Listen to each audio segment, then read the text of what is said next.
Hi, everyone. Sorry about the start. We had some technical difficulties.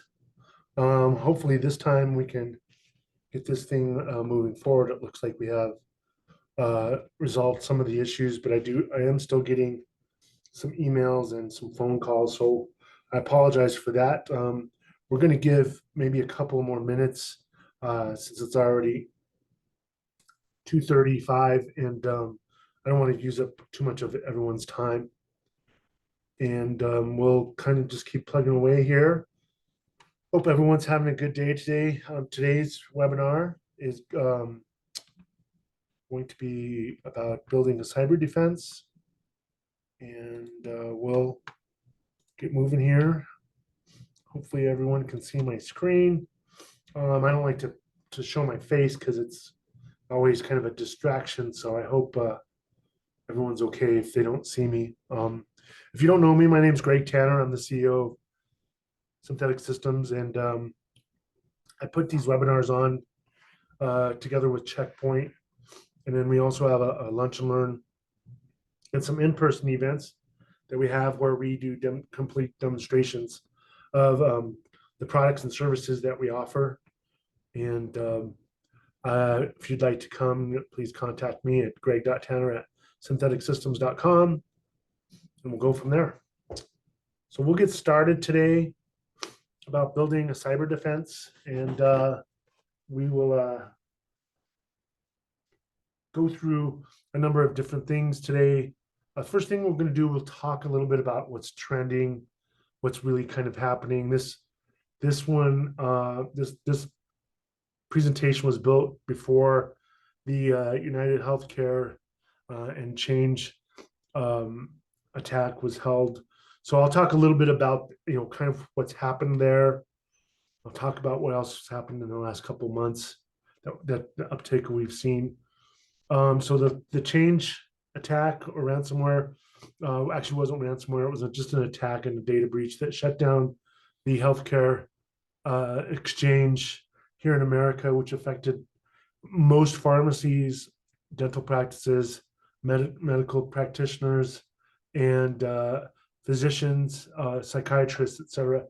Anyone that did any sort of billing through that exchange was disrupted. They, as of yesterday, the Amazon piece of it is up and running, so that it looks like they're able to make payments, take claims, and that sort of stuff. But if you were a dentist or a doctor in the last 3 weeks, you could not make a claim and you weren't getting paid. So it's very disruptive. If you're in the healthcare industry and you're concerned about your cybersecurity and would like to have a discussion with us, we'd love to have that discussion. We do offer a cybersecurity checkup. It's very thorough. We do both the email threat vector, and we also do perimeter and overall health checks. So we'd love to have a discussion with you about that. Last month, we had probably the biggest data breach in probably that's happened ever. So here's 26 billion reasons you need to protect yourself after this massive data leak.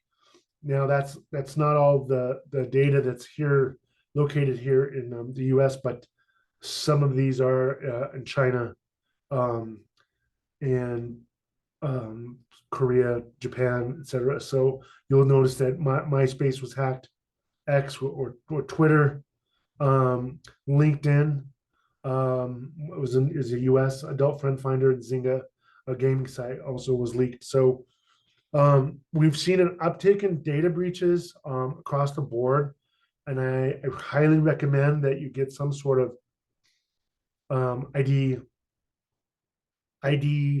tracking, ID shield, identity theft protection. It's very important that you do that at this point. That way you just have a peace of mind if someone were to try to use any of your personal data. So if you've gotten a letter, I suggest you get opt-in for the free data protection that's going to be offered if your data has been breached. And I also recommend that you actually just get a paid paid subscription to some sort of identity protection. We'll keep going here. And what we've noticed since about December, phishing attacks are increasing. Phishing attacks are those phony emails that you see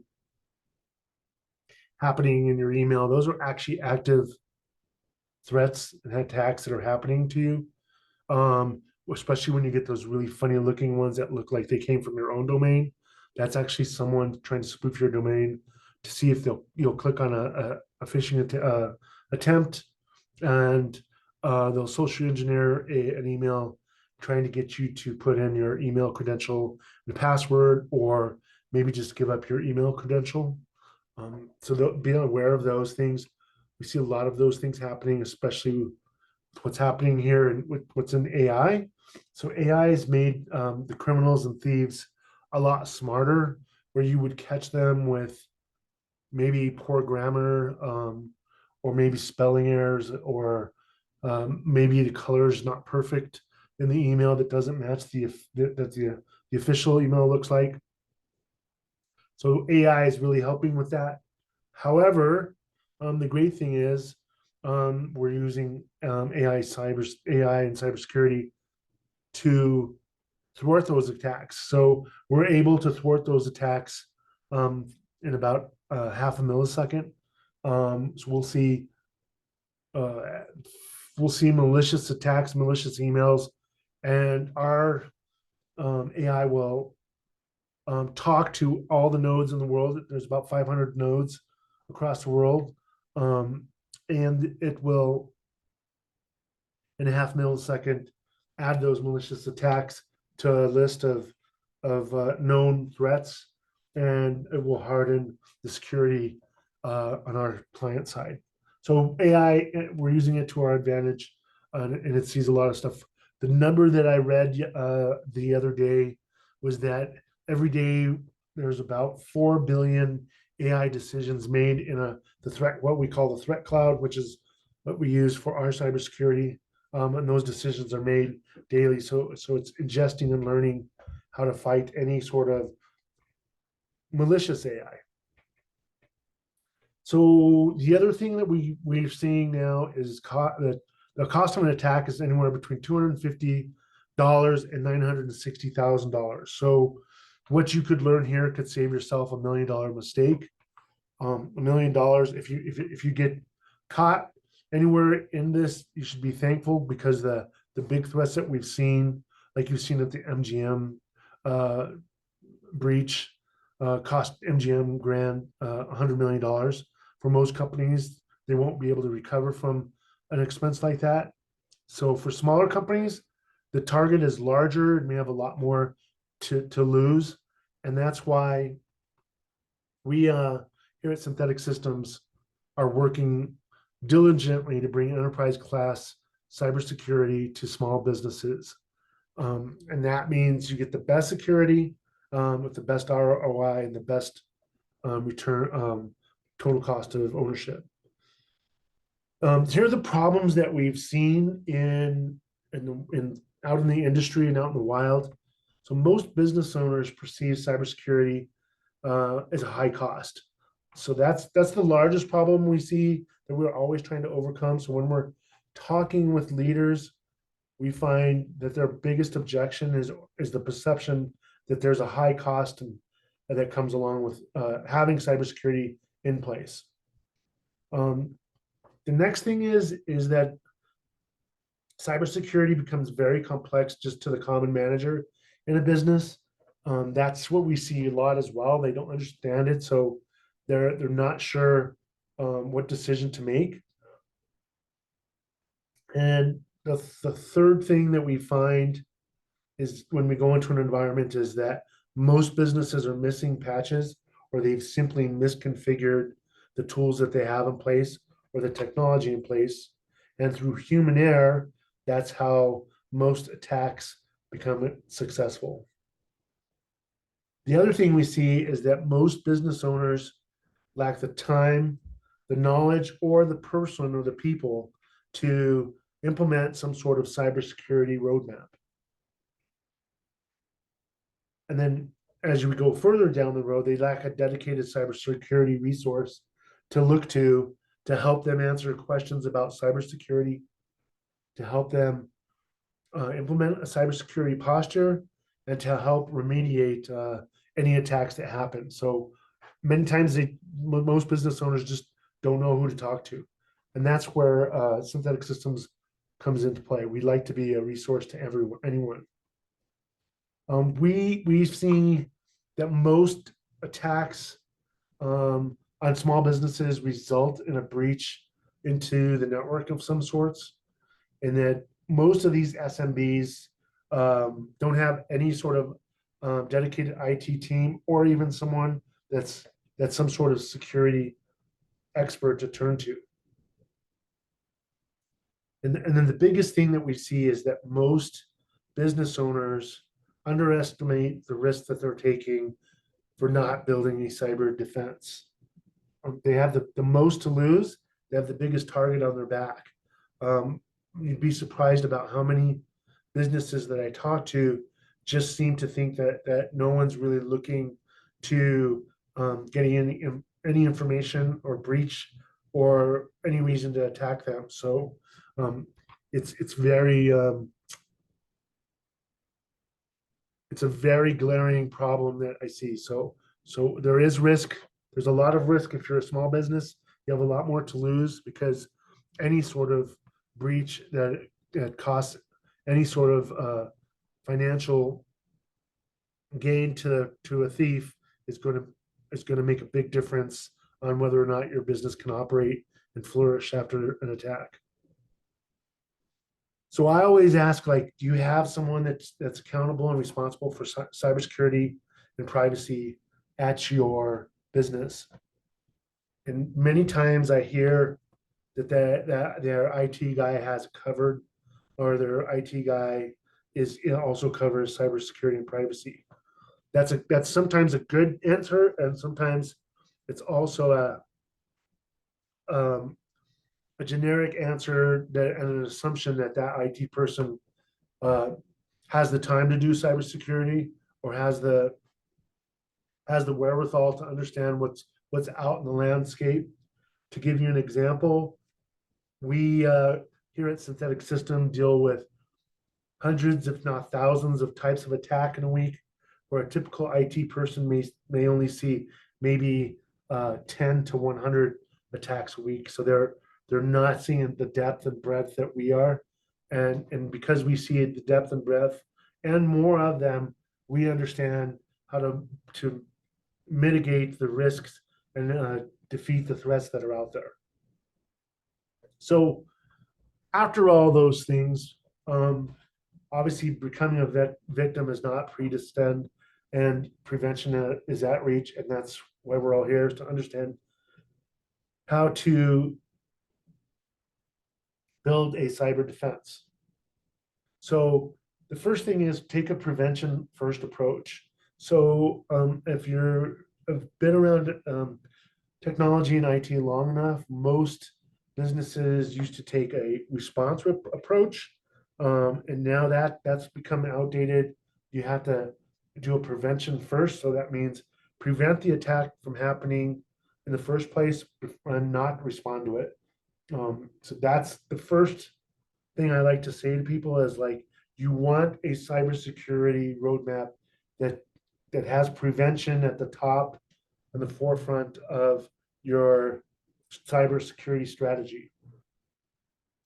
The next thing, as I mentioned before, is make sure that you update and upgrade your software. A lot of small business owners kind of push this to the side, thinking it's not important, or maybe they don't need to do it right away.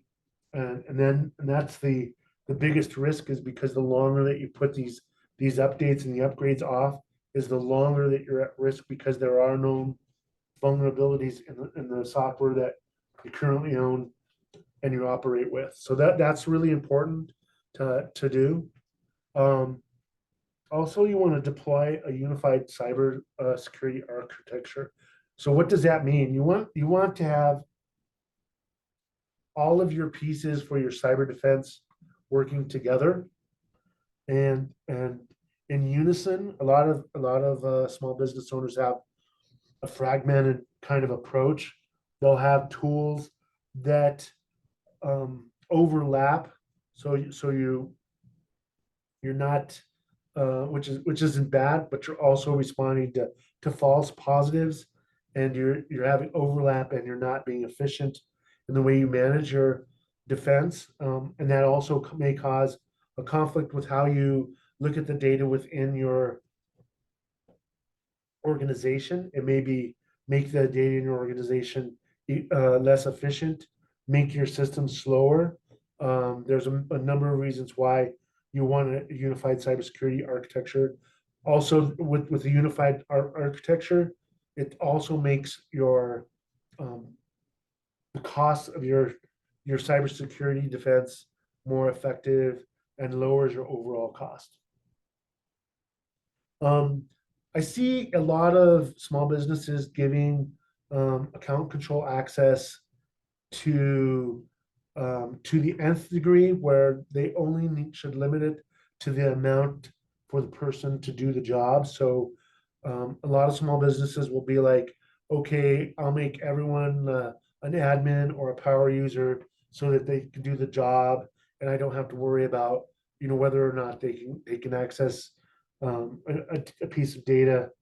So that's sometimes that's fine, but most of the time that's very bad, because what happens when you have one user and one base user at the power level, that gives an attacker the ability to move laterally and throughout your systems up and down once they've breached that credential. So there's no way that you can stop that when that credential is breached. It becomes very difficult to stop that credential from um, using all your data and breaching all your data. So it's very important to limit and control that access to only the levels that that person needs. I see a lot of business owners are aware of some key pieces, like at the perimeter or the firewall, they will have some very good defenses up, but then they may not take the endpoint at the computer very seriously, or they may not take the mobile threat seriously. So there are a lot of attack vectors out there. Obviously, the number one is email. A lot of business owners and leaders are not sure how to handle the email threat. So that's generally the last thing that they'll address when it's the largest threat. So you should put all of your eggs into that basket first, and then push out from that email vector outwards to your perimeter and your endpoints. Um, do as much automation as you can. There's a term called SOAR now that you may have heard. That's automation that you see in the wild for your cyber defense. Uh, Try to remove human error by using AI and analytics within your cyber defense systems. As I said, we have AI in our cybersecurity tools and all of our offerings. Um, we'll talk a little bit more about how that works later, but that's really important, because right now the human eye is not as quick as that machine learning eye, or that AI analytic AI analytic eye is, and not as fast as either. Do things like you're doing right now provide cyber awareness training for your organization. It's the most effective, and it's also the cheapest way for you to start and build your cyber defense. I always tell all my clients and potential clients to be sure that you're vetting your third-party vendors. Most attacks are going to come from third-party vendors, not necessarily from within. So you probably have heard of like fake invoicing or invoicings that look real. You'll pay the invoice, and then that vendor will say, "I never got that information," and somehow a man in the middle has changed that payment structure. So I always say vet your third-party vendors. We'll talk a little bit more about that also coming up here. Have an incident response plan. If something happens, what are you going to do? How are you going to do it? How are you going to communicate to your partners, your customers, to your employees, to your important vendors, et cetera, as you go on? And how are you going to say and what are you going to say, as well as how are you going to restore your systems? Um, I say innovate all the time. I think most small businesses are very innovative, and they're quick about thinking on their feet, and making their own solutions work for them. Always have a robust data backup, and I always say have a backup. Your backup is really the most important thing, because if for some reason you need to restore data that you don't have access to, you should be able to readily get your systems back up and running quickly and effectively. Build the right team and work side by side with your partner, and rely on your vendors to do the work. So, and that's important, because implementation needs to be done properly, to be to help make your cyber effective. I talked a little bit about identity protection. I would also, if you're the owner of a business, think about offering identity protection for your employees. We do that here. It's a peace of mind for me, because if we had a data breach, and say, for instance, they got our employee info, I'd have a peace of mind to say, hey, if you do see something happening, you'll get an alert, because you do have identity protection, and be aware of that.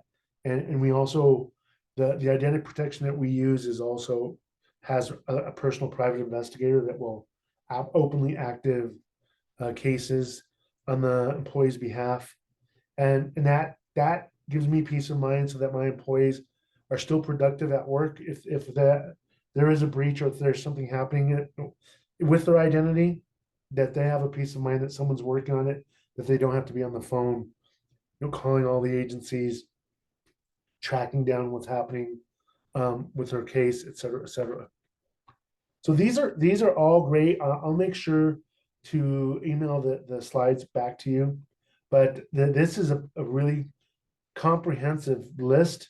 A lot of people are very good at just doing number three with the cybersecurity architecture, um, and some start with the awareness training and slowly do other things. So and you don't have to do all of these things all at once as well.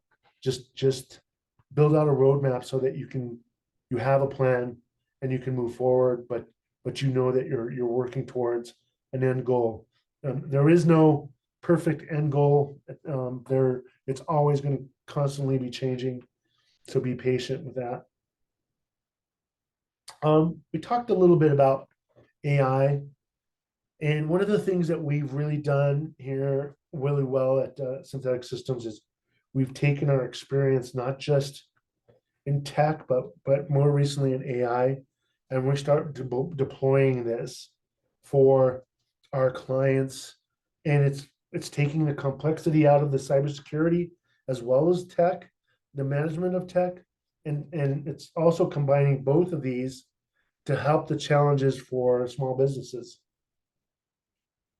It's really made a big difference for us. So when we use the Cisco Cyber Network AI, it helps us do our jobs much faster. It also helps us combine the cybersecurity role, and it helps us be more efficient. As you see here, it's gonna make sure we're not duplicating the work. It's gonna make sure that everything's effective. It's gonna do everything very fast. Um, it also helps us with complex deployments, and we're able to do this, as you see, in minutes versus hours, which saves money for our clients, and it gives us peace of mind that the job is done very well. So our solution, I'll talk a little bit about.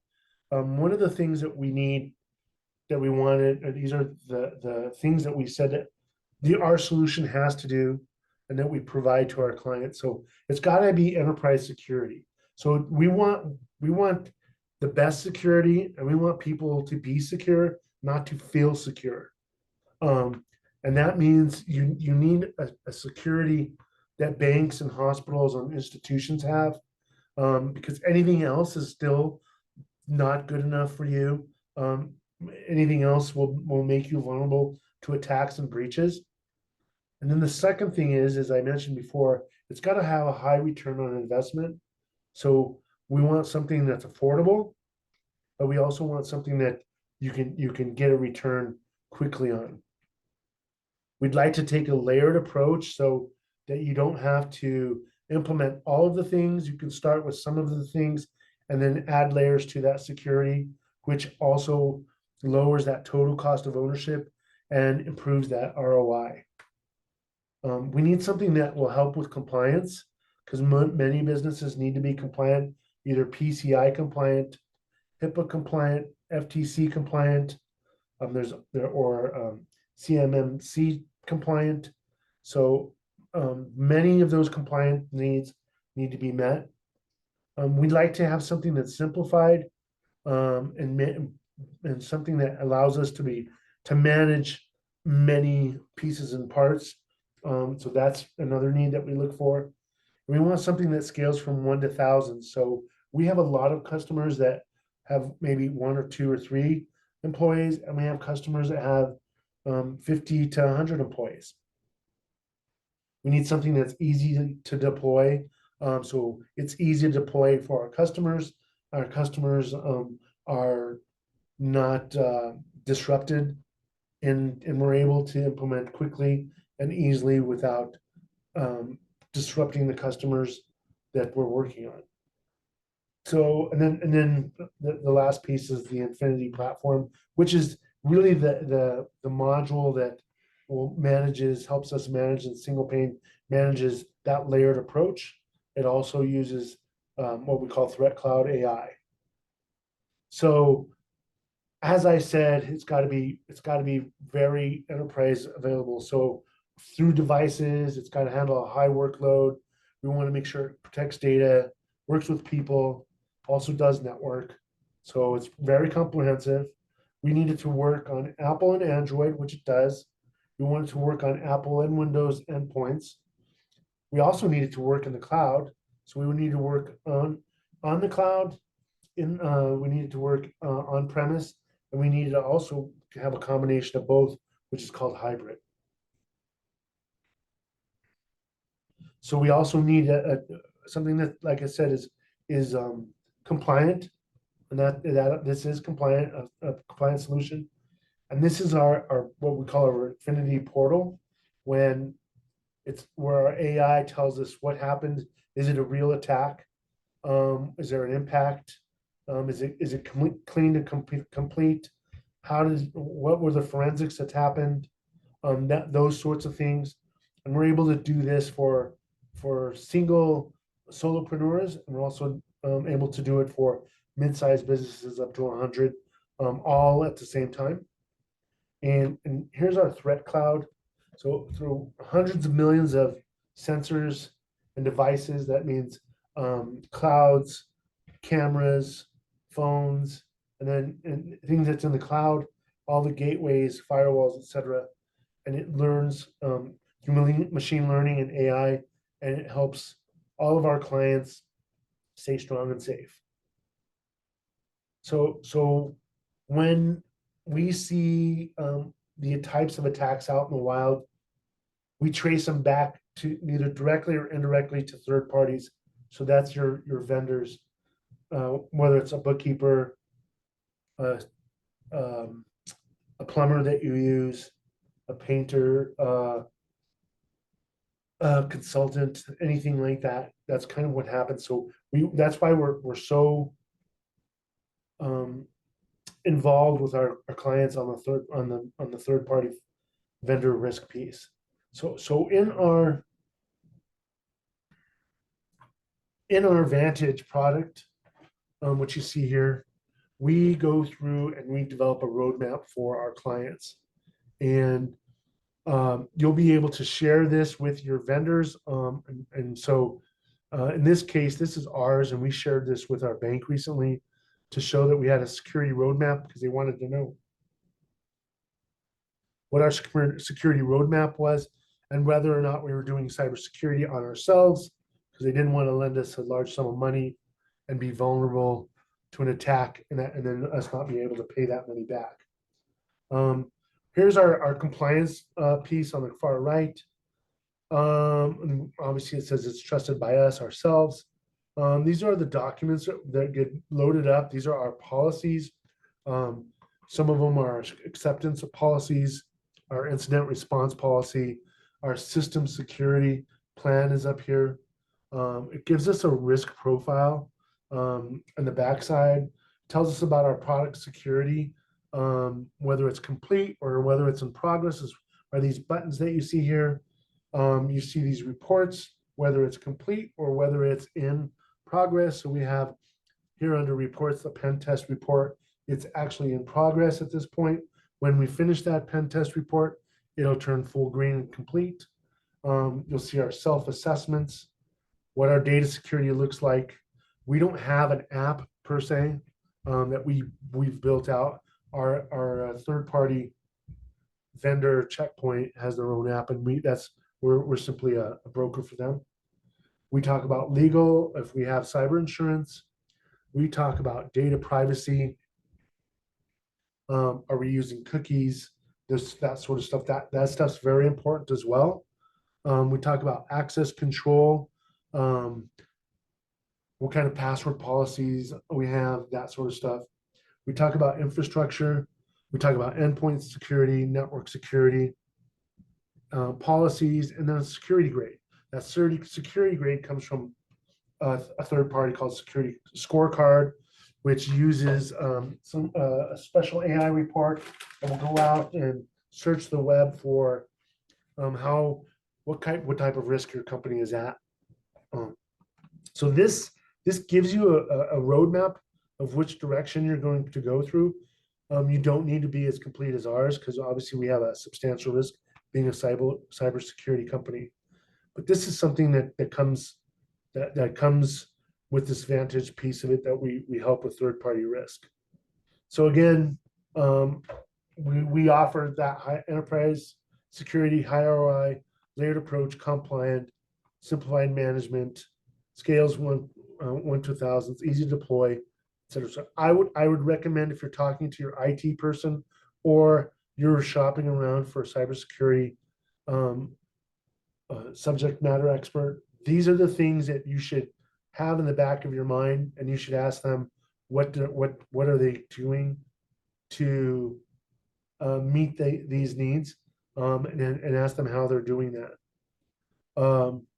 And so I always ask these questions like, do you understand you know what's at risk for you? I always ask clients or potential clients like what is your risk? What's your biggest risk, and how are you protecting that risk? Do you have a roadmap? Like, where are you going? Where have you been for your cyber risk? And then, when was the last time you've had a discussion with either your IT guy or your vendor, and are you comfortable with how that conversation went?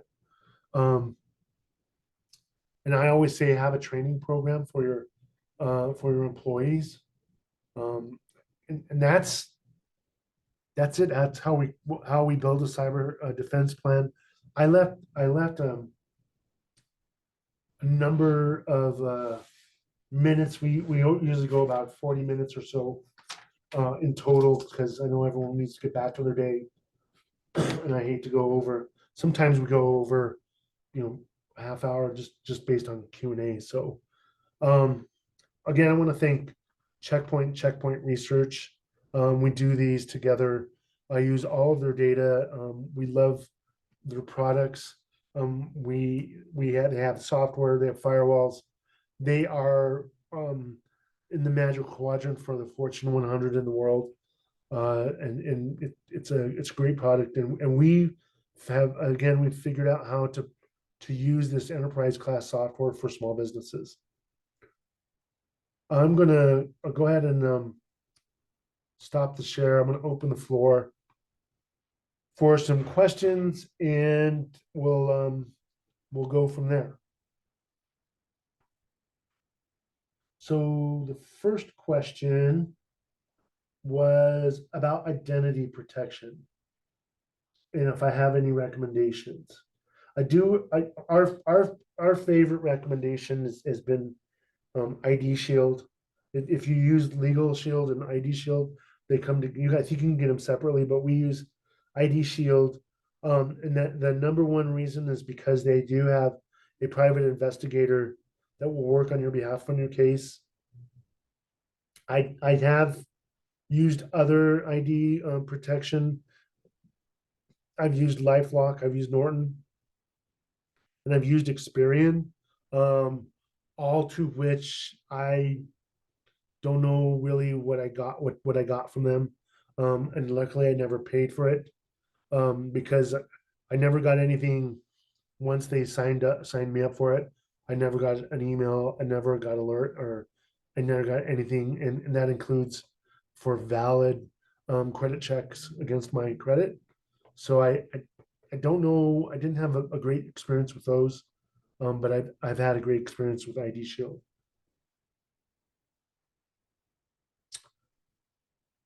The next question is, do we have what do I know about child identity protection? So last week, and you may be asking about this because last week in the Wall Street Journal, they talked in an article extensively about how ID theft among children is on the rise. And a lot of times people don't know that there is a theft until your child turns 18. So I do recommend getting some sort of protection for your children. And they're never too young to do that. I do see a rise in that, and I get a lot of questions about that now, and it's probably one of the smartest things that you could do. The next question, I read a story about a backup being attacked as well. How do you stop that? Yes, that's true. So it's important when you implement the backup to do it properly and make sure that you have some sort of resiliency so that when hackers get into your system, you do not end up um, basically in a breach with your data and not have a backup to turn to. So that's one reason why you should have a vendor. Make sure you set it up. And the next big reason, and that's why you should do a tabletop exercise. That's when you're building out your response plan so that you can do a tabletop exercise and be able to prove that you can do that backup and the restore, that you're backing up properly, and you feel comfortable that you can recover quickly.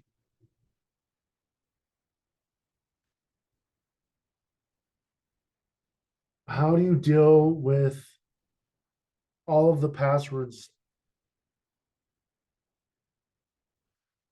That's interesting. So we actually use a password manager here. So we use OnePass, um, and you can use things like Authenticator. I like to try to use two-factor authentication with my phone as much as possible. I also would recommend that you change your password often, and I also recommend that you don't use the same password for all your accounts. So change passwords for say every 10 accounts. I know that's daunting, but with a password manager, it's easier. I also recommend that you use something that's 13 or 14 characters long that also has special characters and numbers if possible, and also when and where you can use two-factor authentication back to your phone or some sort of authentication app, like Microsoft Authenticator. That's the one I use. There's other ones. There's like Duo. We use Duo for some of our clients. Um, Relatively the same product, relatively easy to use. And also use biometrics as much as possible. So um, fingerprint authentication, facial authentication is very good as well. I think it's going to be more common as we actually towards maybe even the end of this year. You're going to see that becoming almost mandatory for some applications.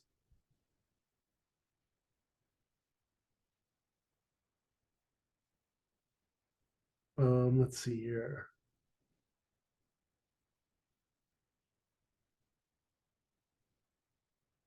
What's the most common type of attack I see? I see a lot of social media scams, especially on Facebook, where I'm not sure how, we haven't figured out how, but they they either drop a cookie or they do something where you click on a link and then you get a cookie and then a web page pops up or you get directed to something and it says you can call Facebook support to resolve the problem with the compromise of your account, and it's a phone number, and users will call it, and then the biggest red flag is someone that has does not speak perfect English. That's a big flag right away. So we see that a lot, but the thieves are so incredibly smart now, and they're very good at what they do, and they can walk anyone through any kind of process to siphon off money um, from a consumer or a business. Um, I mean, we've had people that don't know how to open up an email or install an application, go to a Bitcoin ATM, open an account, and send money through a Bitcoin account and a Bitcoin wallet, all because they've been walked through it. And this is through the course of hours. So we do see a lot of those sorts of breaches. We see a lot of breaches on Facebook that result from a link back to, so you probably see like, would you like to log in using your Google or Facebook account or your email account? And people will just link their Facebook account. We see a lot of breaches based on linking that Facebook account because they'll breach the Facebook account, and then they'll use that to get to other accounts because it's linked to those accounts. So try not to link all the accounts through one account. That's really important. And I would recommend having a layer of security through that.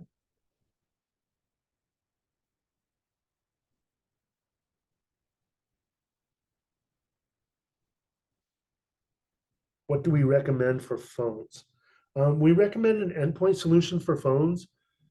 Phones are becoming more and more just a more of our workplace than maybe even a laptop or a desktop. So I recommend having that same protection. So our Checkpoint Harmony endpoint license will come with a license for a mobile phone. It'll give you endpoint protection so that you won't put information into a malicious site, or you won't click on a malicious QR code, or you won't open up an email that shouldn't have been opened up. And I tell everyone, if you don't have endpoint security, don't don't run around clicking on QR codes, no matter who you think uh, it's trustworthy or not. We see a lot of QR codes that aren't trustworthy, that seem trustworthy. So that's something I'd be very wary of.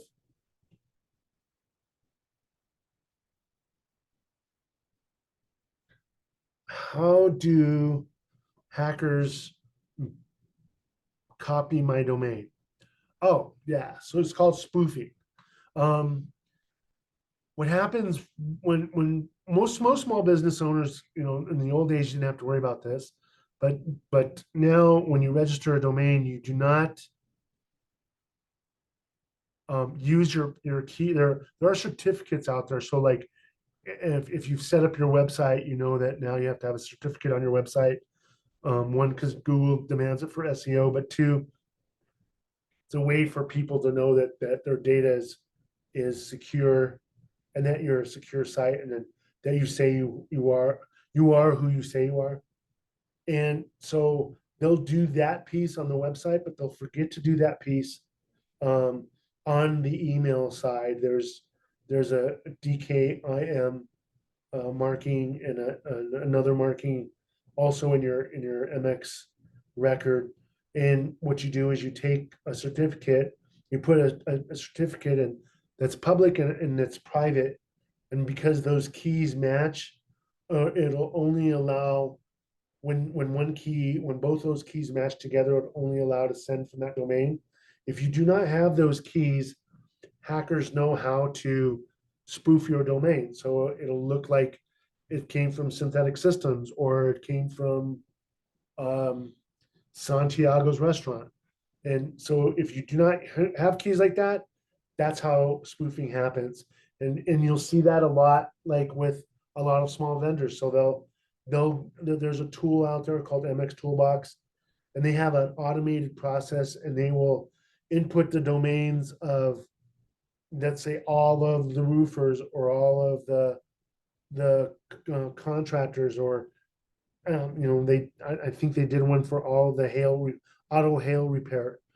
Anybody that didn't have that, they would go and they would just spoof that domain and send a malicious email with the hopes of someone compromising their email. I hope that answered that question.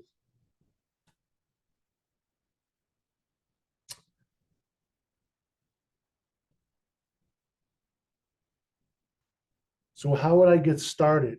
Well, I think being on the webinars is a great way to get started. It's good education. You can call myself or Adam and or Amy, and we can get you started. We can ask some questions. We'll do a free security checkup. We'll start with that piece so that we're able to tell you, hey, here are the things that you've done well. Here are the things that you should work through. And then we can kind of go through there.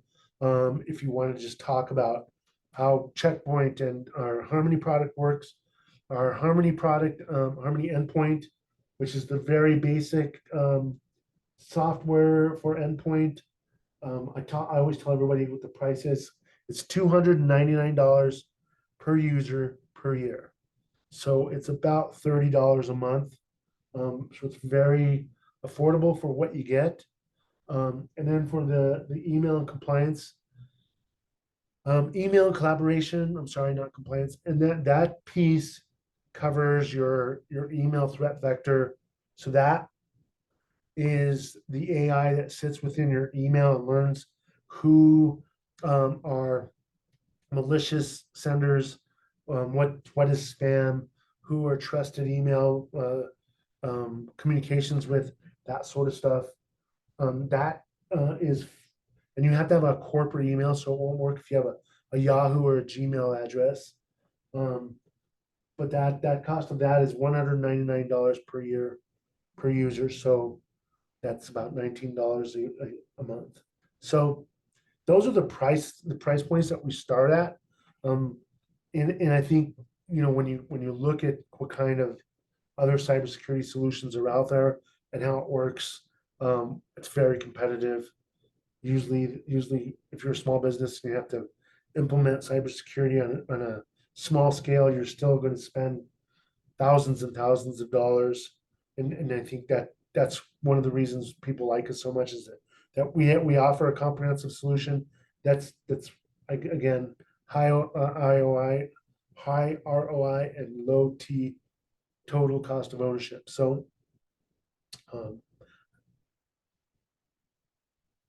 that's how you'd get started. Sorry about that. I lost my train of thought.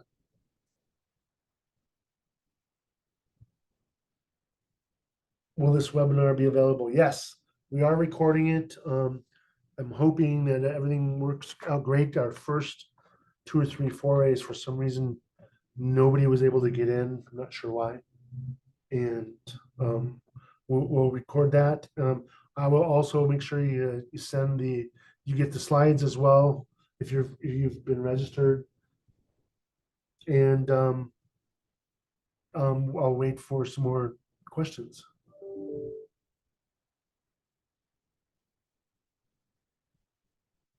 Okay, it looks like there's no more questions. I'll let you guys all get back to your day. Thanks for coming. Again, if you have any questions that you just want to personally ask me, you can reach out to me through my email, or you can call me at the phone number for Synthetic Systems. Um, Again, thank you for attending. Uh, Thanks for everyone for those. There are some of you that attended the Spanish um, webinar this morning, so I appreciate that. And we'll go from there. Have a great day.